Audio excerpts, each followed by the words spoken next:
జగద్ధామ పరార్థరం ధాతారామం సర్వ సంపదాం లోకాభిరామం శ్రీరామం భూయో భూయో నమాయహం. తమని కాపాడమంటూ శ్రీరామచంద్రుణ్ణి భక్తులు నిత్యం చేసే ధ్యానమిది. అలాంటి శ్రీరాముడు స్వయం వ్యక్తమూర్తిగా వెలిసిన అత్యంత అరుదైన విశిష్టమైన ప్రాంతం కరీంనగర్ జిల్లా ఇల్లందుకుంట గ్రామంలోని శ్రీ సీతారామచంద్రమూర్తి దేవస్థానం. శ్రీరామనవమి సందర్భంగా టీ న్యూస్ ప్రత్యేకంగా ఇల్లందుకుంట వచ్చింది. దేవస్థానం విశేషాలు, శ్రీరామచంద్రుని మహిమలు తెలుసుకుందాం రండి.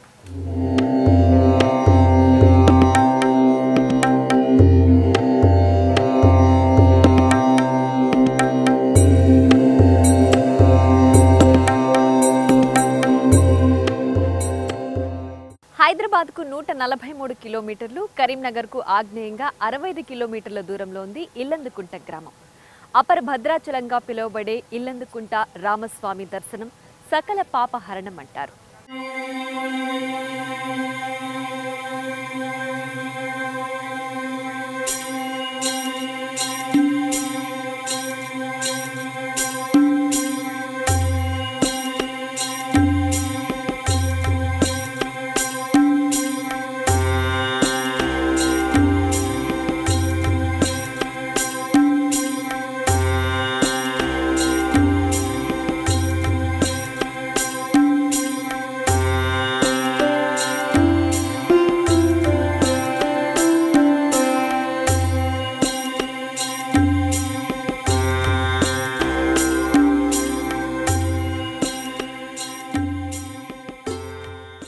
ప్రశాంతమైన వాతావరణంలో విశాలమైన ప్రాంతంలో వెలిసింది ఈ దేవాలయం.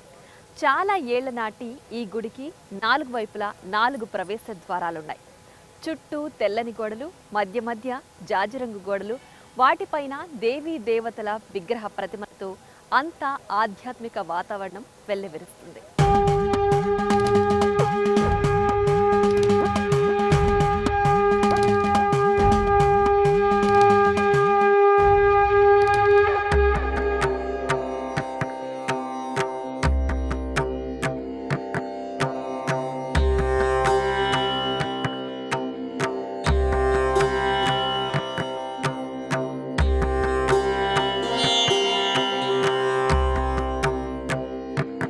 పంచారాత్ర శాస్త్ర గమనం ప్రకారం నిర్మించినటువంటి ఈ గుడిపైన ఉన్న ప్రధాన ద్వారం పైన ఉన్నటువంటి శిఖరం బంగారు వర్ణంలో వెలిగిపోతూ ఉంటుంది. ఈ శిఖరం పైన పంచకలశాలు ఉన్నాయి.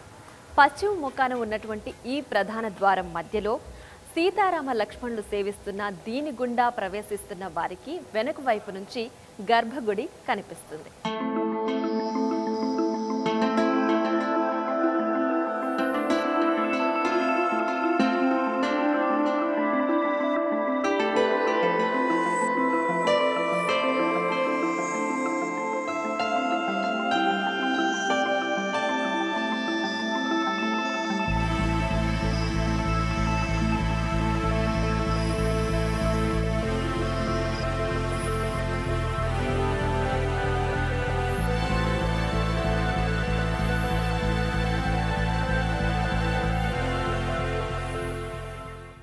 ఇల్లందుకుంట సీతారామచంద్రమూర్తి ఆలయంలో మరో ప్రత్యేకత ఏంటంటే అద్దాల మేడ. ఈ అద్దాల మేడలో భక్తులు స్వామివారికి పవలింప సేవా కార్యక్రమాలు, ఊంజల్ సేవా కార్యక్రమాలు చేస్తూ ఉంటారు.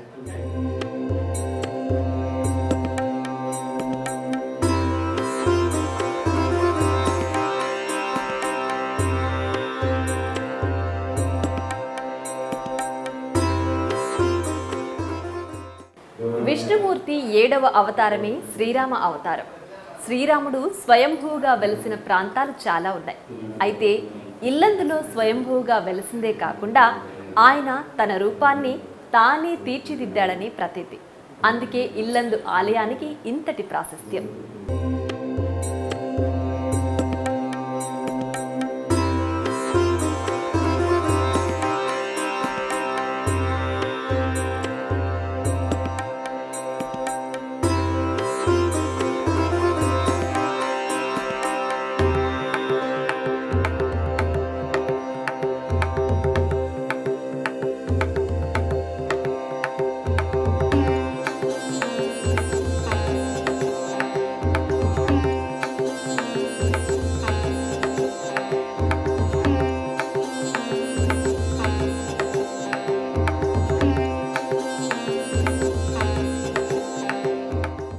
సీతా సమేత శ్రీ రామచంద్ర స్వామి అరణ్యవాసం చేస్తూ మార్గమధ్యములో ఈ అరణ్య ప్రాంతంలో స్వామివారు అలసటకై ఇక్కడ చిన్న కొండ చివరి భాగంలో ఒక ఇల్లంద చెట్టు ఆ ఛాయలో సీతారామచంద్ర స్వామి అలసట తీర్చుకొని ఎక్కడ లేని విధంగా అనంతశయన రామునిగా రామచంద్రమూర్తి శేషతల్వం మీద పడుకొని సీతమ్మ వారి పాదసేవ చేస్తూ లక్ష్మణస్వామి వింజామర వేస్తూ రామచంద్రమూర్తి రాతికి వెలిసింది. అట్టి రాతికి వెలిసిన స్వామి మనకు దర్శనం కావడానికి వెండి తొడుగులు అలంకరించడం జరిగింది. ఆ వెండి తొడుగులు రాతికి ఏ మాదిరిగా వెలిసిందో అదే మాదిరిగా స్వామి వెండి అలంకరణ చేయడం జరిగింది.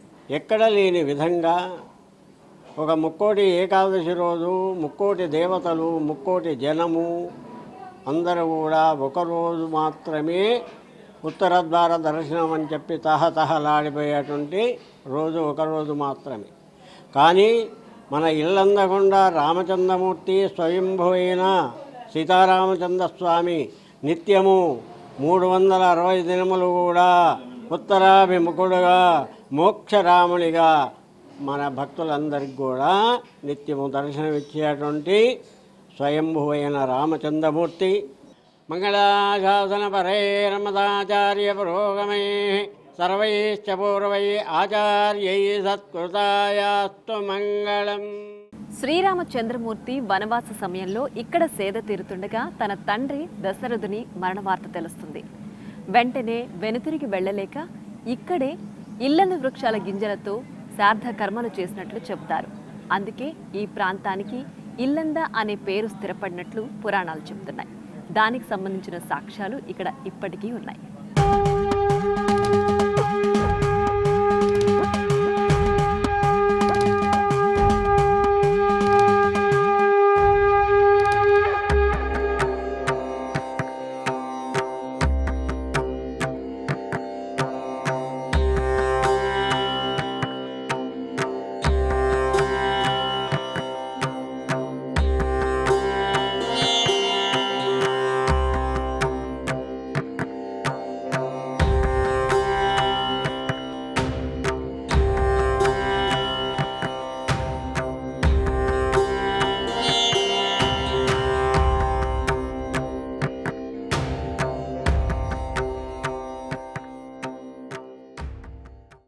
స్వయంభూగా వెలసిన మూల విరాట్టు ఇల్లందు చెట్టు నీడలో శ్రీరాముడు నిద్రిస్తున్నట్లు, సీతమ్మ రాములి వారి పాదసేవ చేస్తున్నట్లు, లక్ష్మణస్వామి వింజమరలు విసురుతున్నట్లు ఇక్కడ మనకు దర్శనమిస్తారు.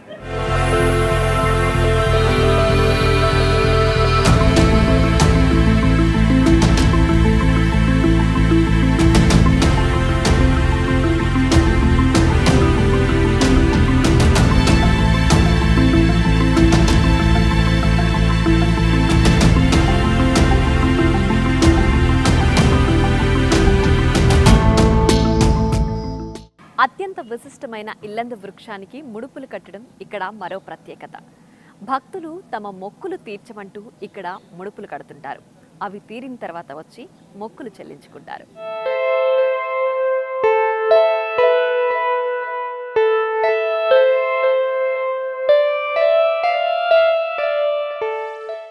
ఆలయానికి పశ్చిమాన శ్రీ సీతారామచంద్రమూర్తికి సంబంధించిన కోనేరుంది. ఈ కోనేటిలోని నీళ్లను తలపై చల్లుకుంటే సర్వ పాపాలు తొలగిపోతాయని భక్తుల నమ్మకం.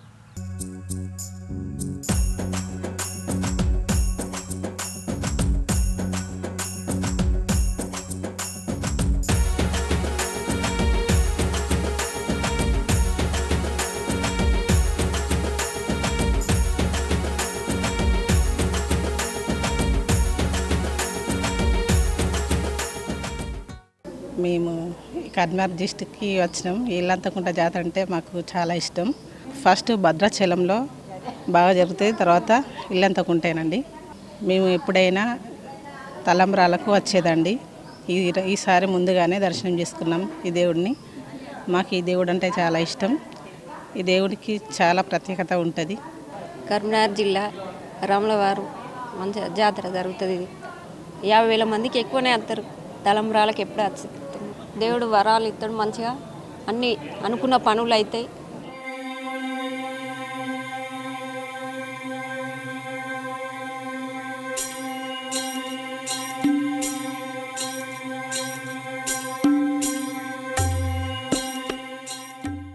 సీతారామ లక్ష్మణుల స్వామి వార్లతో పాటు రంగనాయక స్వామి విశిష్ట ద్వైత ప్రకారం 12 మంది ఆలువార్లు ఇక్కడి గర్భగృహంలో వెలిసి ఉన్నారు.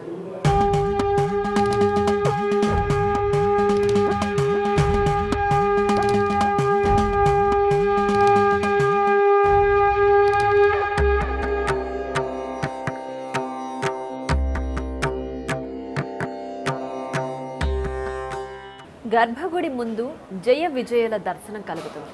16 కాళ్ల మండపం, దాని ముందు మరో 16 కాళ్ల మండపం కనిపిస్తుంది. ఇవి 6 అడుగుల కంటే తక్కువ ఎత్తులో ఉంటాయి. ఈ విశాలమైన గుడి లోపల ఎన్నో మండపాలు ఉన్నాయి.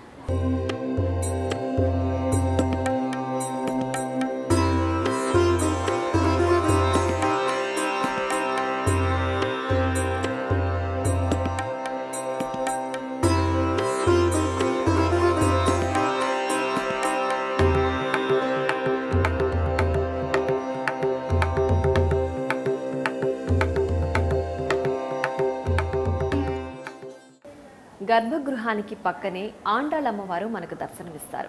ఇల్లందు రామాలయానికి ఎక్కడా లేని మరో ప్రత్యేకత ఉంది. స్వామి స్వయంభూగా వెలిసి ఉండడమే కాక ఇక్కడ ఉత్సవమూర్తులు స్వయం వ్యక్తములు. ఇక్కడ ఉత్సవమూర్తులకి పుట్టుమచ్చలు కలిగి ఉండడం మరో ప్రత్యేకత.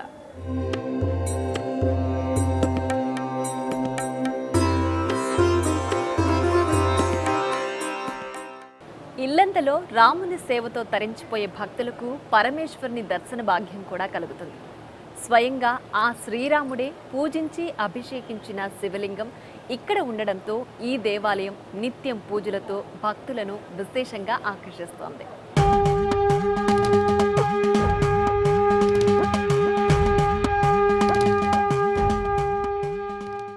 ఇల్లందుకుంట రాముని క్షేత్రంలో వెలిసిన అభిషేక ప్రియుడైన శివుడిని నిత్యం నమక చమకాలతో అభిషేకాది 120 పూజలు నిర్వహిస్తుంటారు అర్చకులు.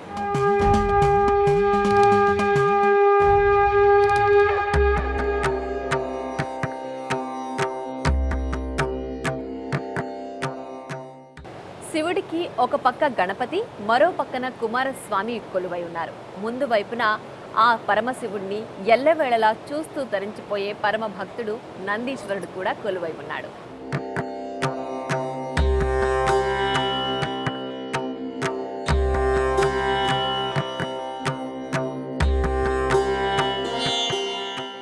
రామునితో పాటు తప్పక కనిపించే భక్తాగ్రేసుడు వీరాంజనేయుడికి కూడా ఈ ప్రాంగణంలో ఒక ఉపాలయం ఉంది. రామ భక్తితో ముఖలిత అస్త్రాలతో కూడిన హనుమంతుడు భక్తులకు అభయమిస్తున్నట్లుగా కనిపిస్తాడు. ఇక్కడ ప్రత్యేక ఆకుపూజలతో పాటు అనేక కార్యక్రమాలు నిత్యం జరుగుతూ ఉంటాయి.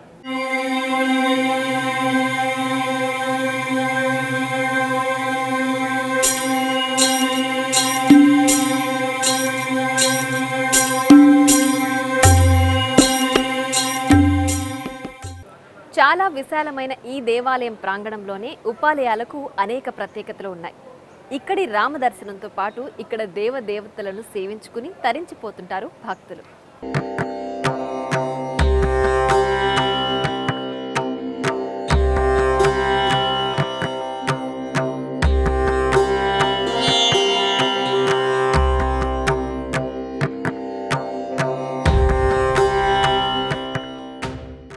భక్త జనకోటి రామకోటిని రాసి ప్రతులను ఇక్కడ నిక్షిప్తం గావించిన గుర్తుగా ఇక్కడ రామకోటి స్తూపాన్ని నిర్మించారు.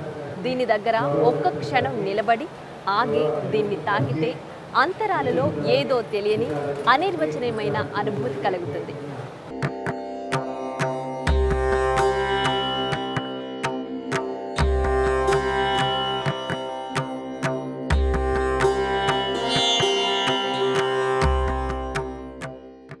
ఈ ఇల్లందుకుండ సీతారామ చంద్రమూర్తి దేవాలయానికి భక్తులు శ్రీరామనవమి రోజున చుట్టుపక్కల ప్రాంతాల నుంచి మాత్రమే కాకుండా ఆంధ్రప్రదేశ్, కర్ణాటక, మహారాష్ట్ర నుంచి కూడా ఇక్కడికి తరలి వస్తుంటారు.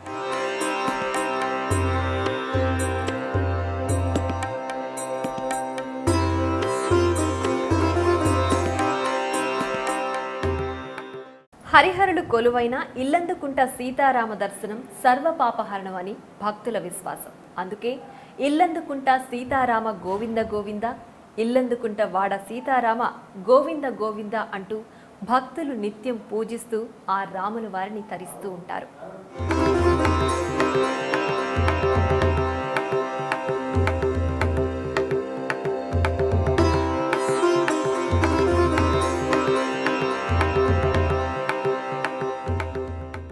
అపర భద్రాద్రిగా పిలువబడుతున్న శ్రీ సీతారామచంద్రస్వామి వారి దేవస్థానం ఇల్లందుకుంట గ్రామం, ఇల్లందుకుంట మండలం, కరీంనగర్ జిల్లా నందు వెలిసినటువంటి ఈ దేవాలయం తెలంగాణలో భద్రాచలం తర్వాత రామాలయాల్లో అత్యంత ప్రాముఖ్యమైంది. ఈ దేవాలయంలో జరిగే ప్రముఖమైనటువంటి పండుగ శ్రీరామనవమి. భద్రాచలం తర్వాత అంతటి వైభవంగా తెలంగాణలో ఇక్కడ కళ్యాణం నిర్వహించబడుతుంది. ఈ కార్యక్రమంలో సుమారు 1,00,000 మంది భక్తులు పాల్గొంటారు. అదే రోజున స్వామివారి యొక్క కళ్యాణానికి రాష్ట్ర ప్రభుత్వం తరపున జిల్లా మంత్రివర్యులు గంగుల కమలాకర్ గారు పట్టు వస్త్రాలు, ముత్యాల తలంబ్రాలను రాష్ట్ర ప్రభుత్వం తరపున స్వామివారికి సమర్పిస్తారు. ఇటీవల ఉన్నటువంటి పరిసర ప్రాంత ప్రజలే గాక ఇతర జిల్లాల నుంచి, రాష్ట్రాల నుంచి కూడా అనేక మంది స్వామివారి కళ్యాణానికి రావడం జరుగుతుంది. ఈ కళ్యాణం సుమారు 1,00,000 మంది వరకు హాజరవుతారు. కళ్యాణానికి హాజరైన భక్తులకు స్వామివారి కళ్యాణం రోజునే అన్నదానం నిర్వహించబడుతుంది. అలాగే మార్చి 28 నుంచి ఏప్రిల్ 9 వరకు జరిగే బ్రహ్మోత్సవాలలో 30వ తేదీ కళ్యాణం, 31వ తేదీన పట్టాభిషేకం, అలాగే స్వామివారి యొక్క చిన్న రథం దర్శనం 5వ తారీఖున ఉంటుంది. అలాగే 6వ తారీఖు సాయంత్రం నుంచి 7వ తారీఖు సాయంత్రం వరకు స్వామివారు పెద్ద రథం పైన భక్తులకు దర్శనమిస్తారు. 24 గంటలు రథం పైనే భక్తులకు దర్శనం ఇవ్వడం జరుగుతుంది. ఈ యొక్క భక్తుల నమ్మకం ఏంటంటే పెద్ద రథం పైన స్వామివారిని దర్శించుకొని కానుకలు చెల్లించుకుంటారు. రథదర్శనం 24 గంటలు ఉంటుంది. దాని తర్వాత నాగబలి, అంకురార్పణ కార్యక్రమాలతో ఉత్సవాలు ముగుస్తాయి.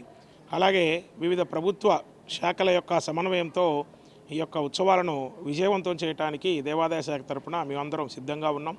ఇట్టి కార్యక్రమంలో భక్తులందరూ అధిక సంఖ్యలో పాల్గొని ఈ యొక్క స్వామివారి కృపకు పాత్రులు కావాలని కోరుచున్నాం.